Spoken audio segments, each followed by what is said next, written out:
Assalamualaikum warahmatullahi wabarakatuh. Bismillah, alhamdulillah, salatu wassalamu ala rasulillah wa ala alihi wa sahbihi wa kulli man tabi'ahu bi ihsanin ila yaumil qiyamah ma ba'da. Selamat siang saya sampaikan untuk seluruh teman-teman mahasiswa program studi Bahasa dan Sastra Arab.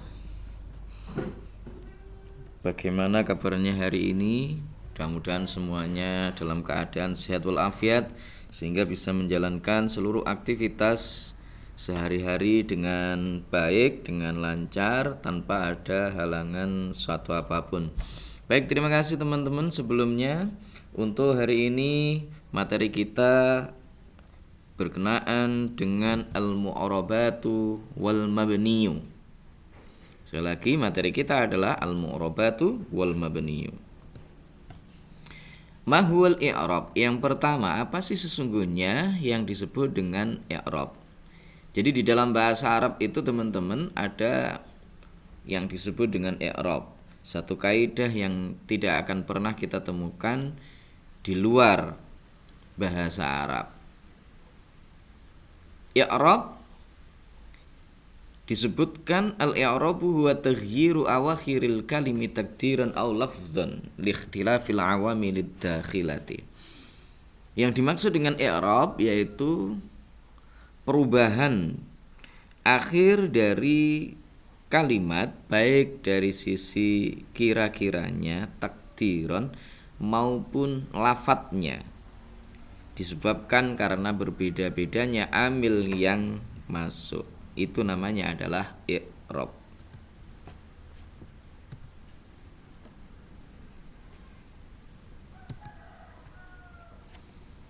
Disebutkan dalam sebuah nazm Imriti. Saya yakin teman-teman semuanya sudah paham, sudah hafal ini nazm ini.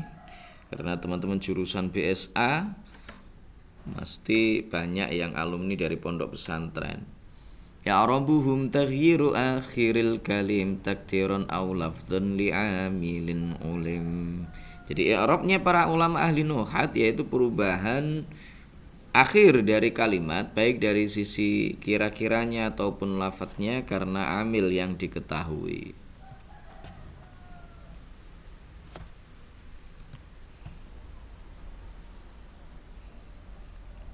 Taghyiru akhiril kalim, perubahan akhir dari kalimat. Apa yang dimaksudkan di sini? Wal muradu huna taghyiruhu dzatan aw sifatan. Yang pertama yang digendaki dari sisi perubahan akhir kalimat di sini yaitu perubahan akhir kalimat baik dari sisi zatnya ataupun sifatnya. Kalau dari sisi zatnya bagaimana? Wal muradu bidzat taghyiru akhiril kalimah harfan bi harfin. Mithlu ma yakunu fil musanna wal jam'il dzukur. Yang dimaksud dengan perubahan akhir kalimat dari sisi zatnya itu adalah perubahan akhir kalimat berupa perubahan huruf dengan huruf yang lain. Contoh adalah sebagaimana yang ada di dalam isim tasniyah dan juga jamak mudzakkar salim. Misalkan dalam sebuah kalimat kata ja'a zaidani ini bentuk i'rab rafa. Nanti suatu saat ketika amilnya berubah, misalkan di situ saya ganti dengan kata ra'aitu, maka akan terjadi perubahan pada bunyi akhirnya menjadi ra'aitu zaidaini. Ketika misalkan di situ jar sama akan terjadi perubahan bunyi akhirnya marartu bizaidaini. Jadi hurufnya kalau tadi di rofa itu adalah alif dan nun tandanya, maka kalau di i'rab nasab dan jarnya itu adalah dengan ya nun. Wa amma sifatu bi an tubdalal harakatu bil ukhra. Lantas kalau perubahan dari sisi sifatnya apa yang dimaksud? Yang dimaksud adalah bahwa harokat akhir dari kalimat tersebut diganti dengan harokat yang lain. Contoh kata zaitun, misalkan ja'a zaitun dhamma. Nanti kalau nasab akan berbunyi ra'aitu zaitan fathah. Kalau jar marartu bi zaidin kasrah. Nah, ini adalah perubahan dari sisi sifatnya. Jadi taghyiru akhiril kalim yang dimaksud di situ perubahan bunyi akhirnya ada kalanya dari sisi zat maupun sifatnya. Zat dalam arti bahwa sebuah huruf akan diganti dengan huruf yang lain, sementara kalau yang dari sisi sifat maka harokat dari huruf tersebut akan dirubah dengan harokat yang lain atau diganti dengan harokat yang lain. Kemudian tadi disebutkan di situ takdiron. Apa sih yang dimaksud dengan takdiron itu? Contohnya adalah begini. Ja'al fata, ra'aitul fata, marartu bil fata. Tetap kalau kita melihat pada beberapa contoh ini, kata al-fata itu tidak mengalami perubahan di huruf akhirnya, baik dari sisi harokatnya, dari sisi hurufnya. Maaf, itu ada kekeliruan penulisan di situ yang di fathah pertama. Itu tidak mengalami perubahan. Tidak mengalami perubahan, tetapi sesungguhnya di sini ada perubahan, hanya saja tidak nampak, enggak kelihatan, maka hanya sekedar kira-kiranya saja. Jadi sesungguhnya kalau kita zahirkan ja'al fatayu ra'aitul fataya wa marartu bil fatayi, seharusnya begitu kalau kita zahirkan. Tetapi itu tidak lazim di dalam bahasa Arab. Lidahnya orang Arab berat untuk mengucapkan hal seperti itu. Maka meskipun kalimat ini tidak berubah, tetapi sesungguhnya dia sama berubahnya, hanya saja i'rabnya adalah takdiron, berupa i'rab yang dikira-kirakan. Itulah yang dimaksud dengan takdiron. Lawan dari takdiron itu adalah lafdzon, bukan lawan ya, tetapi ya semacam kebalikannya gitu ya, bukan lawannya. Nah, kebalikan dari takdiron itu adalah lafdzon. Kalau lafdzon bagaimana? Kalau lafdzon contohnya ja'a zaitun, ra'aitu zaitan, marartu bi zaitin. Ini kelihatan. Perubahan pada akhir kalimatnya kelihatan. Dhammah pada lafaz yang pertama, yang kedua adalah di fathah, dan yang ketiga terakhir itu adalah di kasroh. Ini kelihatan. Nah, inilah yang dimaksud dengan lafdzon. Jadi yang sebelumnya yang enggak nampak seolah sama itu tadi adalah takdiran, sementara kalau yang ini adalah lafdzonnya. Berikutnya, tadi juga disebutkan li'amilin ulim, karena amil yang diketahui, atau likhtilafil awamilid dakhilah, karena perbedaan amil-amil yang memasuki. Apa sih sesungguhnya amil itu? Ini penting untuk kita ketahui juga.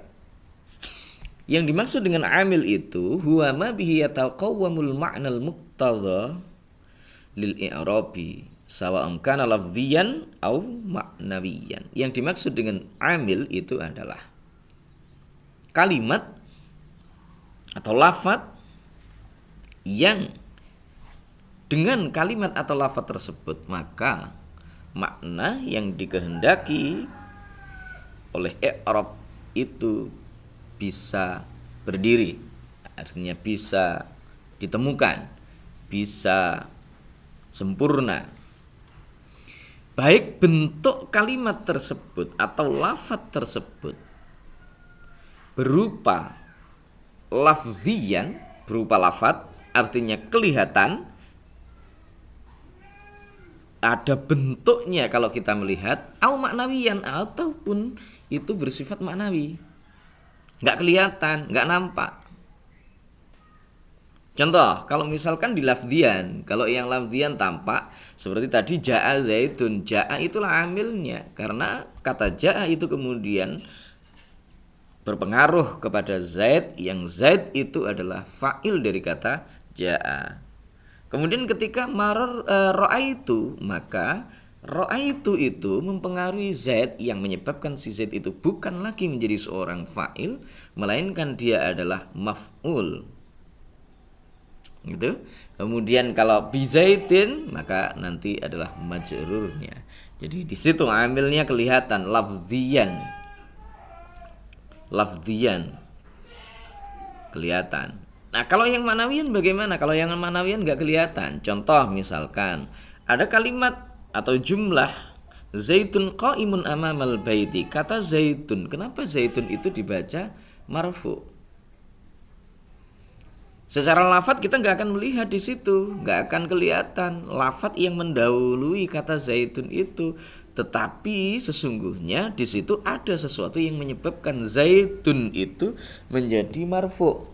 Apa yang memarfukan? Yang memarfukan itu adalah amil maknawi yang kita kenal dengan nama amil maknawi ibtida. Kemudian lagi misalkan di dalam fi'il mudhari' yakhruju misalkan artinya keluar. Yakhruju Zaidun min baitihi mubakkiran misalkan. Zaid keluar dari rumahnya pagi-pagi sekali. Nah, kata yakhruju itu marfu. Kenapa marfu? Yang merofakkan apa? Lafadz yang mendahului dia apa? Enggak kelihatan kok. Enggak ada sepertinya. Tetapi sesungguhnya ada yang merofakkannya. Yang merofakkannya itu namanya adalah amil maknawi tajarrud. Namanya adalah amil maknawi tajarrud. Nah, itulah yang dimaksud dengan amil. Jadi amil adalah lafadz, kalimat atau sesuatu yang dengan sesuatu tersebut maka makna yang dikehendaki oleh i'rab itu ada. Itu sempurna. Bisa kita temukan. Baik bentuknya itu berupa lafadz maupun bentuknya adalah maknawi.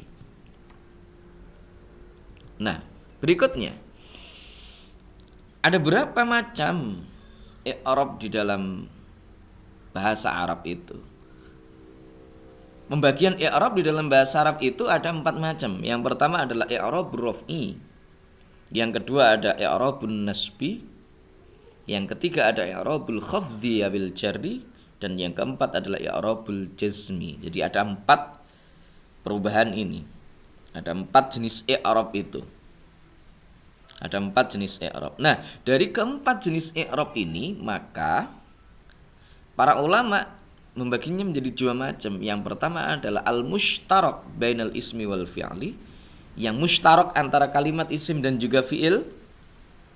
Dan yang kedua adalah al-mukhtas. Mukhtas ada mukhtasun bil ismi, mukhtasun bil fi'li. Yang mustarak yang mana? Yang mustarak adalah i'rabur raf'i wan nasbi. I'rab rafa' nasab ini mustarak bainal ismi wal fi'li. Jadi bisa masuk ke dalam kalimat isim, bisa masuk ke dalam kalimat fi'il. Adapun untuk yang i'rab jar maka dia mukhtas, mukhtasun bil ismi, khusus hanya bagi kalimat isim.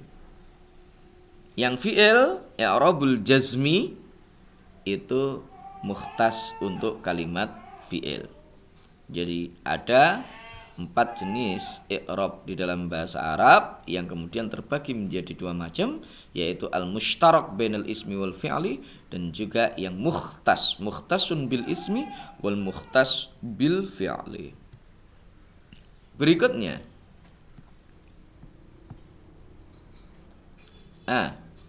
al-mu'rabat. Lantas kalimat-kalimat atau lafadz atau ya kalimat yang itu menerima perubahan di akhirnya itu apa saja?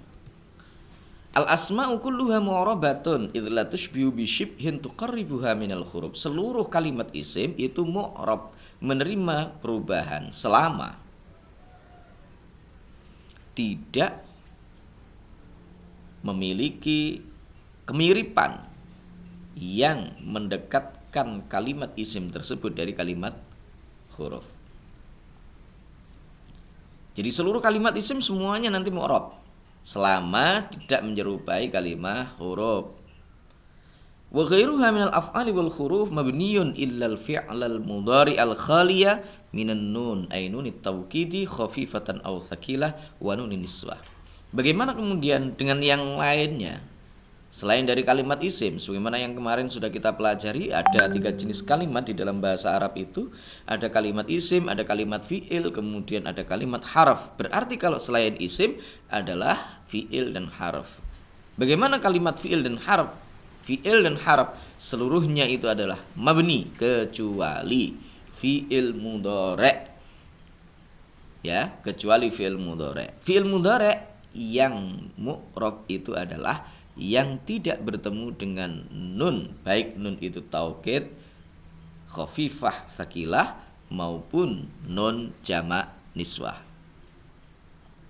Bagaimana kalau fi'il mudhari itu bertemu dengan nun taukid, khafifah dan sakilah, maka fi'il mudhari tersebut akan dimabnikan. Mabni apa? Mabniyun alal fathi, dimabnikan fathah. Contoh yadriban itu yang khafifah. Kalau yang sakilah yadribanna misalkan. Atau yaktubanna. Nah itu misalkan. Jadi mabniyun alal fathi selama fi'il mudhari tersebut bertemu dengan nun taukid, baik khafifah maupun sakilah. Kalau nun jamak niswah bagaimana? Maka kalau ketemu nun niswah nanti fi'il mudhari juga mabni, dimabnikan apa? Mabniyun 'ala sukun, dimabnikan sukun. Yadribna, tadribna. Nah, mabniyun 'ala sukun. Nah, berikutnya mahwal mabni. Mabni itu apa? Al mabniyu ma la taghayyaru akhiruhu ay thabitun wa in takhalathu al awamilul mukhtalifah. Mabni itu artinya dia tidak menerima perubahan akhirnya. Huruf akhirnya enggak akan menerima perubahan tetap meskipun berbagai macam amil masuk ke dalamnya, tetap saja dia tidak akan mengalami perubahan. Nah, lantas yang mabni di dalam isim itu apa saja, atau isim-isim yang mabni itu apa saja?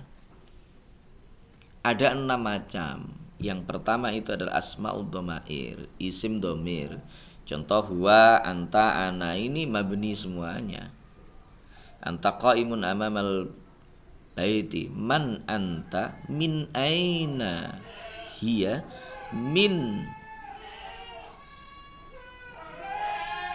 aina anti misalkan, tetap semuanya mabni, nggak bisa berubah, nggak akan menerima perubahan. Ini asmaul dhamair, yang asmaul dhamair. Isim dhamir itu nggak menerima perubahan. Kemudian yang kedua adalah asmaul syarti, isim-isim syarat itu nggak menerima perubahan.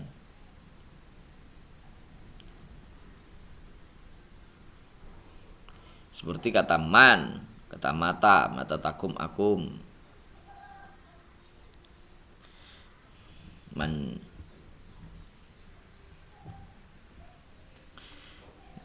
Mayazra yahsud misalkan. Nah itu termasuk asmaul syarat, yang itu apa namanya, mabni, tidak menerima perubahan. Kemudian ada asmaul istifham. Contoh mata taqumu ayu syai'in afdalu misalkan. Nah ini asmaul istifham. Ya, ini hukumnya mu'rab, mabni. Kemudian asmaul isyarah. Contoh hadza, hadhihi, ada dzalika, asmaul isyarah. Kemudian asmaul af'al. Contohnya hayhata, hayya, sah. Dan yang terakhir adalah asmaul mausulah. Contohnya man, alladzi, allati, ulaika, dan seterusnya.